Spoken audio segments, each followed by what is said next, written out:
Ganawa tapos. Hindi pa nga. Gabi. हाँ, last class में अपन ने हेनरी का नियम पढ़ा था। इसके बाद अपन नेक्स्ट जो पढ़ेंगे वो है वाष्प दाब।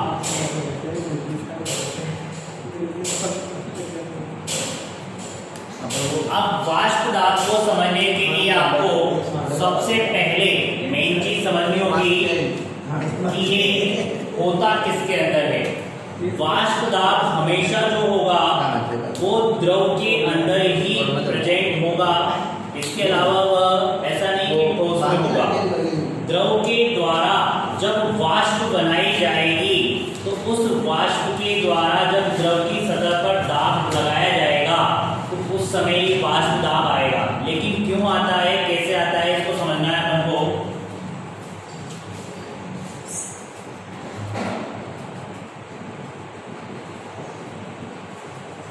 अब इसके लिए अपन सबसे पहले पढ़ेंगे द्रवीय विलयनों का वाष्प दाब। अब इसको समझने के लिए एक चीज समझिए इधर कि जब आप किसी द्रव को खुले पात्र में लेते हैं, क्या है ये खुला पात्र, तो यहां पर जब आपने कोई द्रव लिया तो जब आप किसी द्रव को खुले पात्र में लेते हैं तो इसके अणु, किसके अणु, द्रव के अणु जो उच्चतम ऊर्जा वाले हैं, जिनकी ऊर्जा क्या है, ज्यादा है, वो इसकी सतह से क्या हो जाएंगे, धीरे धीरे वाष्प के रूप में बाहर निकलने लग जाएंगे। अब ये जो क्रिया है तब तक चलेगी जब तक कि इस खुले पात्र में से संपूर्ण द्रव वाष्प के रूप में क्या ना हो जाए, यहां से बाहर न निकल जाए। लेकिन अब हम कंडीशन चेंज कर रहे हैं, यहां हमने खुले पात्र की जगह इसे बंद पात्र में ले लिया द्रव को। किसमें ले लिया, बंद पात्र में। ये द्रव है और ये बंद पात्र है। बंद पात्र में भी प्रारंभ में क्या होगा, यहां पर वाष्पन क्रिया होगी, यानी कि द्रव की जो सतह पर जो उच्चतम ऊर्जा वाले जो अणु हैं वो क्या करेंगे, वाष्प बनाएंगे, ये वाष्प, और वाष्प बनाएंगे तो प्रारंभ में इनमें वाष्प की क्रिया यानी कि वाष्पन की क्रिया होगी। लेकिन आप जानते हैं ये क्रिया किसमें हो रही है, बंद पात्र में हो रही है। तो बंद पात्र में होने के कारण यहां जब अणु टकराएगा इस पात्र की सतह पर तो वापस से इसकी ऊर्जा में कमी आएगी, अणु की ऊर्जा में, जिससे वो क्या होगा, दोबारा द्रव में बदलेगा, जिसे क्या बोलेंगे अपन, संघनन क्रिया बोलेंगे। क्या बोलेंगे, संघनन। तो बंद पात्र में प्रारंभ में क्या होता है, वाष्पन क्रिया होती है जो धीरे धीरे धीरे धीरे संघनन क्रिया के बराबर हो जाती है। क्यों होगी कि कुछ समय बाद जितने अणु वाष्प में बदल रहे होंगे उतने ही अणु दोबारा किसमें बदल रहे होंगे, वाष्प के द्रव में बदल रहे होंगे। तो यहाँ पर बंद पात्र में प्रारंभ में वाष्पन क्रिया होती है जो धीरे धीरे किसके बराबर हो जाती है, संघनन के बराबर, यानी कि द्रव के अणु वाष्प में और वाष्प के अणु द्रव में बदलने लग जाते हैं। तो प्रारंभ में तो वाष्पन क्रिया ज्यादा होती है और संघनन क्रिया क्या होती है, कम होती है। लेकिन कुछ समय पश्चात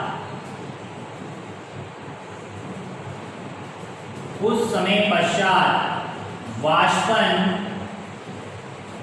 और संघनन क्या होने लग जाता है, एक दूसरे में समान रूप से होने लग जाता है। तो कहने का मतलब जितने अणु द्रव के वाष्प में बदल रहे होते हैं उसी समय उतने ही अणु वाष्प के द्रव में बदल रहे होते हैं। तो इस क्रिया में ऐसी स्थिति जब आ जाती है बंद पात्र में तो उसे बोलते हैं वाष्पन संघनन का साम्य। क्या बोलते हैं उसे, वाष्पन संघनन का साम्य। और जब साम्य हो जाता है तो अब आप देखिए यहाँ पर ऊपर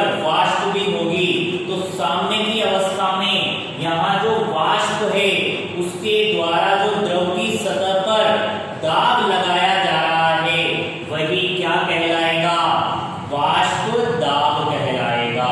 तो इसको दोबारा समझिए कि एक बंद पात्र में द्रव प्रारंभ में वाष्पन की क्रिया ज्यादा होती है और संघनन की क्रिया कम होती है, यानी कि द्रव से वाष्प के कण ज्यादा बनते हैं, अणु ज्यादा बनते हैं और वाष्प से द्रव के कण बहुत कम बनते हैं। लेकिन धीरे धीरे समय के साथ साथ वाष्पन और संघनन की दर क्या हो जाती है, बराबर।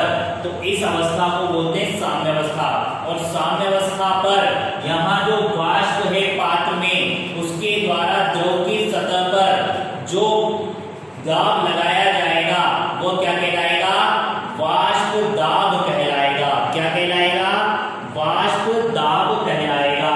तो यहाँ परिभाषा क्या बनेगी, इसको ध्यान से समझना। परिभाषा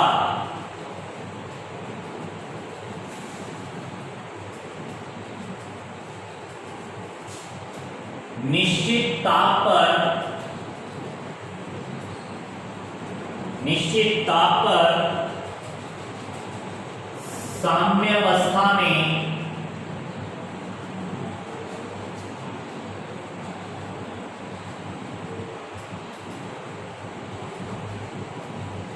वाष्प के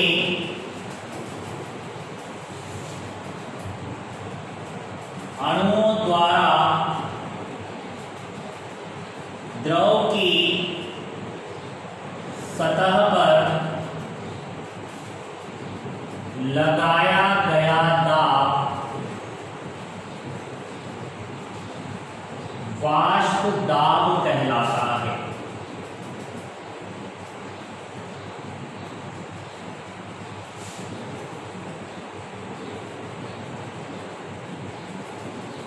तो यहां पर सीधी सी चीज है कि जब वाष्पन और संघनन की क्रिया बराबर हो जाएगी तो उस समय पर जो वाष्प के द्वारा द्रव की सतह पर दाब लगाया जाएगा वो क्या कहलाएगा, वाष्प दाब कहलाएगा। और द्रव्य विलयनों में इसलिए होता है क्योंकि द्रव के अणु जो उच्चतम ऊर्जा वाले होते हैं वो द्रव की सतह को छोड़ करके कहाँ जाते हैं, गैसीय अवस्था में जाते हैं। क्योंकि ऊर्जा बढ़ेगी तो ऊर्जा बढ़ने से उनकी गतिज ऊर्जा बढ़ेगी और गतिज ऊर्जा बढ़ेगी तो वो एक दूसरे के जो संपर्क में आकर्षण में है वो क्या होंगे, एक दूसरे के आकर्षण को तोड़ करके उच्च ऊर्जा वाले उस आकर्षण को तोड़ करके क्या हो जाएंगे, मुक्त हो जाएंगे। तो यहाँ पर वाष्पन की क्रिया और संघनन की क्रिया बराबर होने पर, यानी साम्य होने पर जो वाष्प के द्वारा लगाया गया दाब होगा क्या कहलाएगा, वो वाष्प दाब कहलाएगा। अब इसको देखो, इसमें अगर आपको आगे लिखना है परिभाषा के बाद में, इसमें अपन पढ़ेंगे खुले पात्र में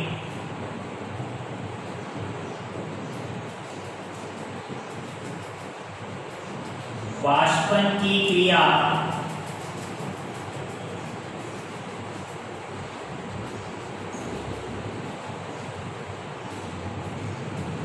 लंबे समय तक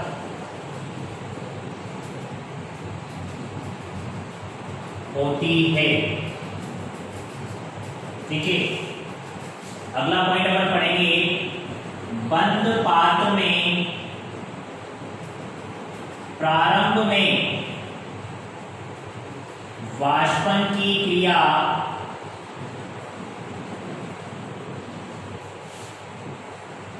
तीव्र गति से होती है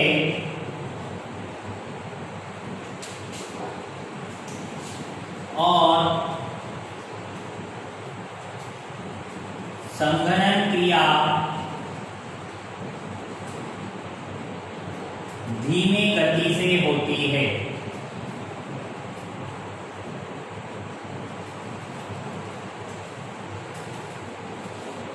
कुछ समय पश्चात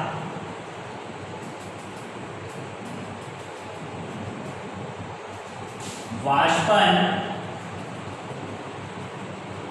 व संघनन की क्रिया, संघनन की दर बराबर हो जाती है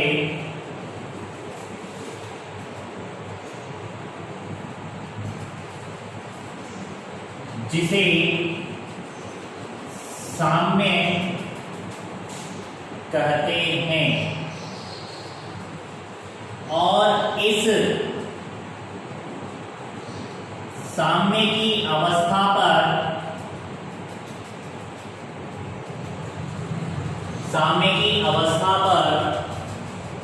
वाष्प द्वारा द्रव की सतह पर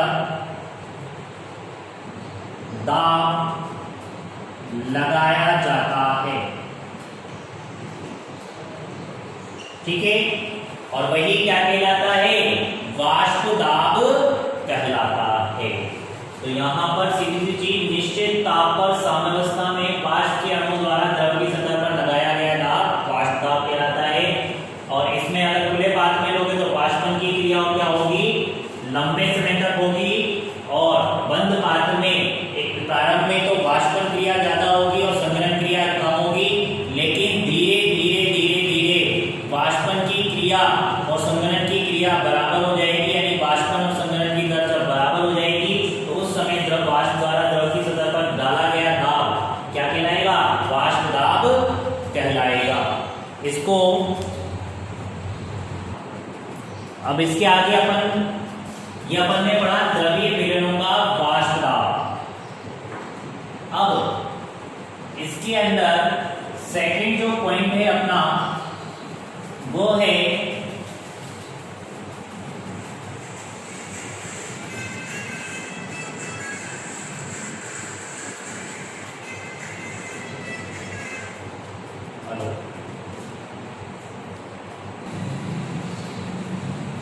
अब अपन सेकंड टॉपिक के बारे में बात करेंगे। इसमें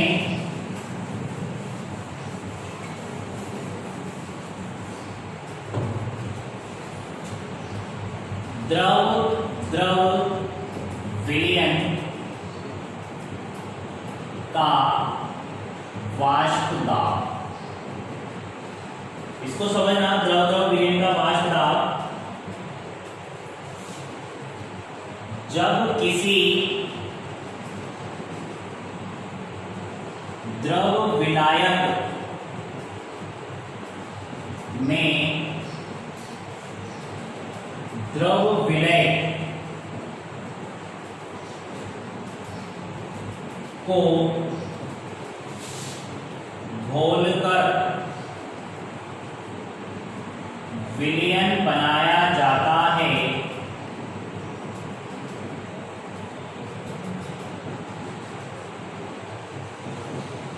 तो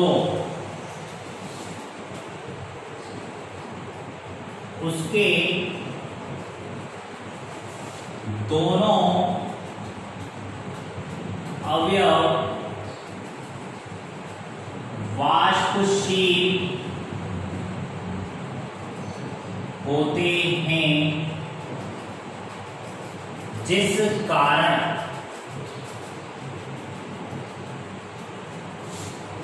विलयन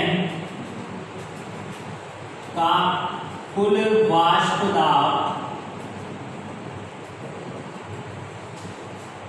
दोनों अवयवों के वाष्प दाब के योग के बराबर होता है। अब इधर सुनो, यदि अपन ने विलायक को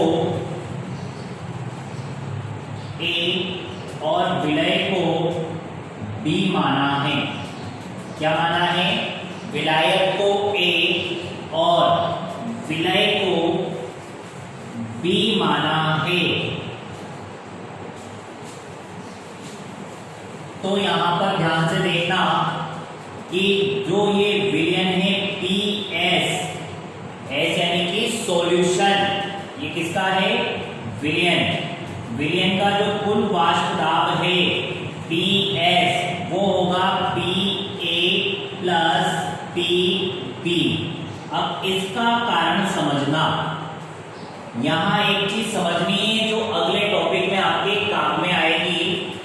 इसको ध्यान से समझना कि अपन ने पढ़ा वाष्प दाब। वाष्प दाब में पढ़ा साम्यावस्था पर वाष्प के अणु द्वारा द्रव की सतह पर लगाया गया दाब वाष्प दाब होता है। ठीक है, अब द्रव की सतह पर यानी कि पृष्ठ की घटना है वाष्प दाब, पृष्ठ की घटना न कि आंतरिक अणुओं के द्वारा होगी। तो द्रव के सतह पर यानी पृष्ठ पर जितने ज्यादा वाष्पशील अणु होंगे, वाष्पशील अणुओं की संख्या पृष्ठ पर जितनी ज्यादा होगी उतनी ज्यादा वाष्प बनेगी, और वाष्प जितनी ज्यादा बनेगी उतना ज्यादा वाष्प दाब लगेगा। तो यहाँ पर विलायक और विलेय दोनों क्या है, द्रव अवस्था में, तो उनके दोनों से बनने वाले विलयन में भी दोनों ही क्या रहेंगे, द्रव अवस्था में। और द्रव अवस्था में जब रहेंगे दोनों वाष्पशील रहेंगे तो द्रव की सतह पर यानी पृष्ठ पर जो अणु रहेंगे वो सब क्या रहेंगे, वाष्पशील। तो दोनों के द्वारा जो वाष्प बनेगी और उसके द्वारा जो दाब लगेगा वही कुल विलयन का वाष्प दाब होगा। तो यहाँ पर द्रव द्रव विलयन का वाष्प दाब दोनों विलय और विलायक के वाष्प दाब के योग के बराबर होता है। क्यों होता है, क्योंकि दोनों द्रव है यानी कि क्या है, वाष्पशील है। क्या है ये, वाष्पशील। तो इस कारण यहाँ पर विलयन का कुल वाष्प दाब विलायक और विलय के वाष्प दाब के योग के बराबर होगा। ठीक है, इसको भी नोट डाउन करो फटाफट 2 मिनट के अंदर। अगला अपन पढ़ते हैं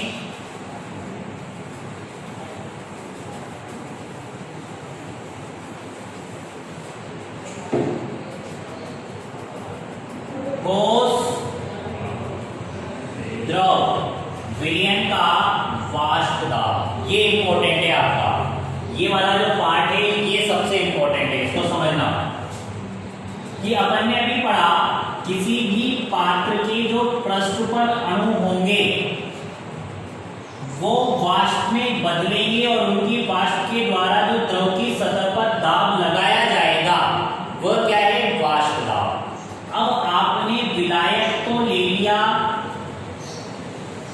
द्रव और विलय आपने ले लिया ठोस। तो ये ठोस क्या होगा, अवाष्पशील, जो वाष्प में नहीं बदल सकता। ध्यान समझना, विलायक तो द्रव ले लिया, विलय आपने ठोस ले लिया, और ठोस यानी अवाष्पशील है। अब आपने विलायक और विलय को मिलाकर के ये विलयन बनाया। किससे मिलकर बनाए, इन दोनों से मिलकर बनाए ये विलयन।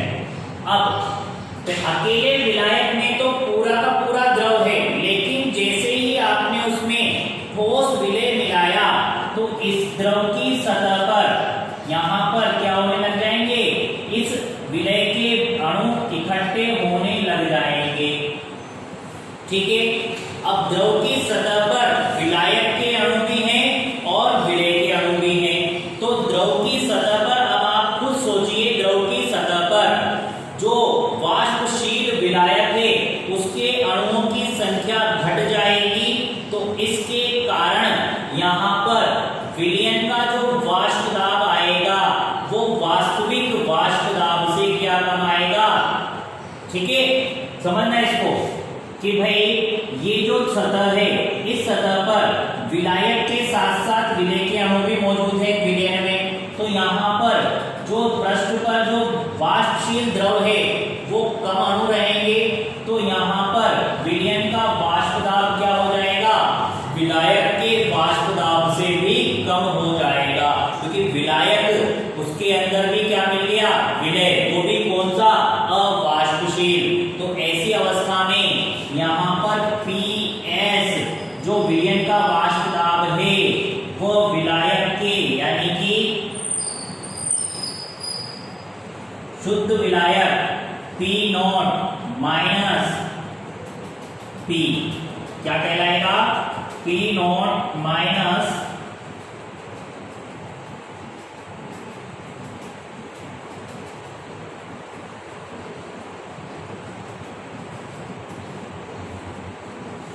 ये क्या है, कमी P। तो विलयन का वाष्प दाब कितना कम होता है? जितने ज्यादा इसके अंदर विलय के अणु मौजूद होंगे पृष्ठ पर। ये है मेन चीज यहाँ पर, इसको समझना है आपको। इसको समझने के लिए बस इतना सा समझिए कि पृष्ठ पर यदि केवल विलायक के अणु हैं तो सारे के सारे द्रव अवस्था में वाष्प बदल सकते हैं, लेकिन हमने उसमें एक ऐसा विलय मिला दिया जो अवाष्पशील है, तो उसके कण भी क्या हो जाएंगे? पृष्ठ पर आ जाएंगे। तो दोनों के द्वारा जो विलय बना है तो उसका जो वाष्प दाब आएगा वो विलायक की अपेक्षा क्या हो जाएगा? कम हो जाएगा। इसी को आगे बोला गया वाष्प दाब में अवनमन यानी कि कमी। कि जब किसी विलायक के अंदर अवाष्पशील विलय को मिलाया जाता है तो उसका जो वाष्प दाब आता है विलय का वो शुद्ध विलायक से कम आता है, और वही क्या कहलाता है? वाष्प दाब में अवनमन कहलाता है। आई बात समझ में? यहां पर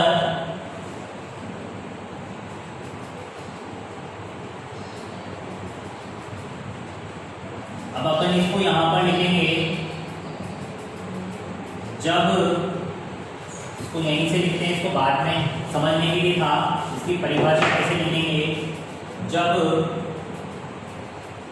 द्रव विलायक में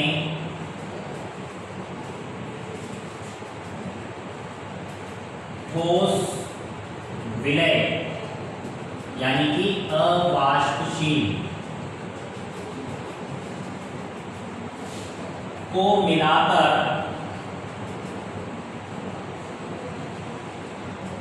विलयन बनाया जाता है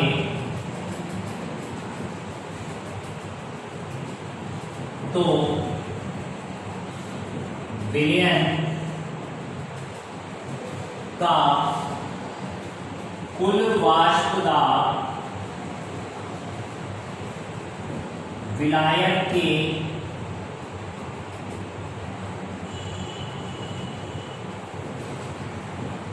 वाष्प दाब से कम आता है। इसे वाष्प दाब में अवनमन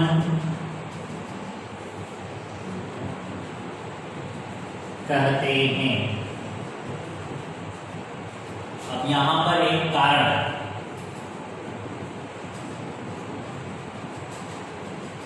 क्या है इसका? क्योंकि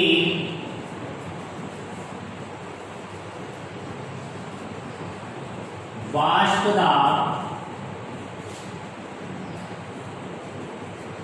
पृष्ठीय घटना है, अतः जब वाष्पशील विलायक में अवाष्पशील यानी कि ठोस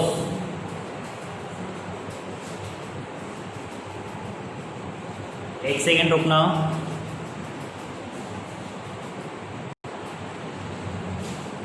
तो क्योंकि वाष्प दाब पृष्ठीय घटना है, अतः जब वाष्पशील विलायक में अवाष्पशील ठोस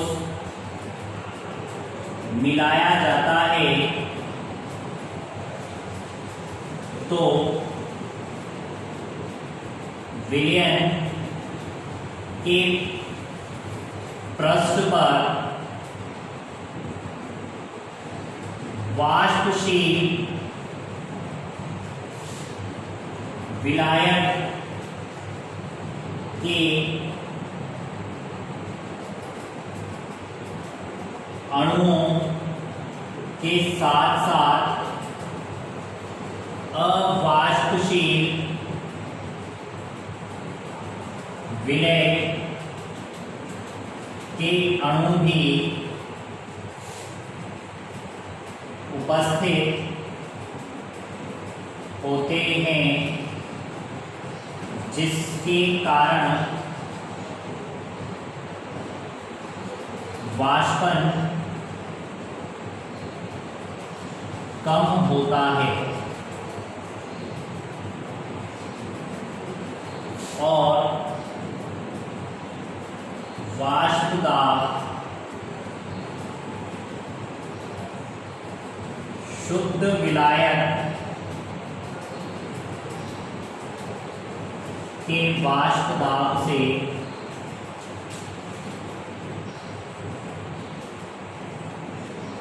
कम आता है।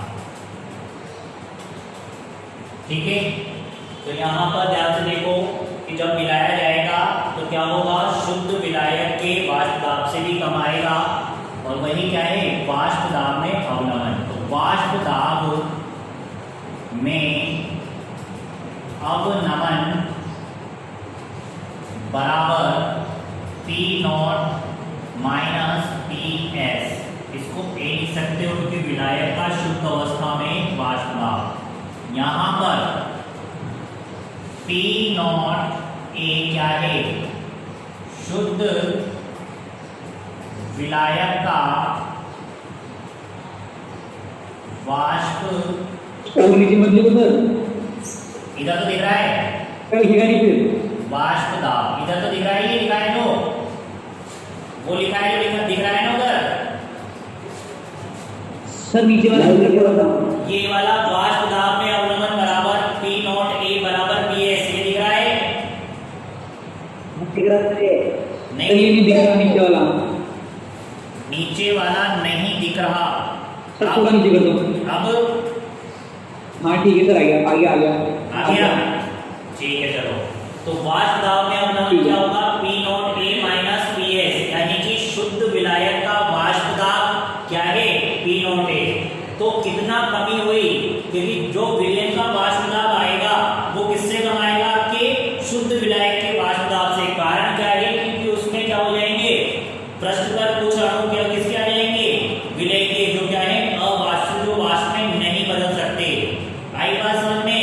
तो अब इसको आप एक छोटे से एग्जांपल से समझ सकते हो कि एक आप कोई गेम खेल रहे हो, जैसे आप रेसिंग गेम खेल रहे हो, रेसिंग गेम जानते हो ना, कौन सा वाला, वो एक स्टिक हाथ में लेकर के टीम की दौड़ती है, एक जना दौड़ता है फिर दूसरे को स्टिक पकड़ाता है, फिर वो आगे दौड़ता है। अब सपोज करो कि आप सभी उस रेसिंग के क्या हो, माहिर हो, सबको खेलना आता है अच्छी तरह से, तो आप क्या करोगे, अपनी पूरी ताकत लगा करके जीत जाओगे। लेकिन ये तो आपकी क्या हुई, शुद्ध अवस्था की आपको रेसिंग आती है उस तरह की। लेकिन एक ऐसा व्यक्ति उसमें डाल दिया जाए जिसको इसके बारे में बहुत कम नॉलेज है, बहुत कम जानता है, तो क्या आप उसकी वजह से कहीं ना कहीं पिछड़ोगे? बिल्कुल पिछड़ोगे, कहीं ना कहीं कमी आएगी।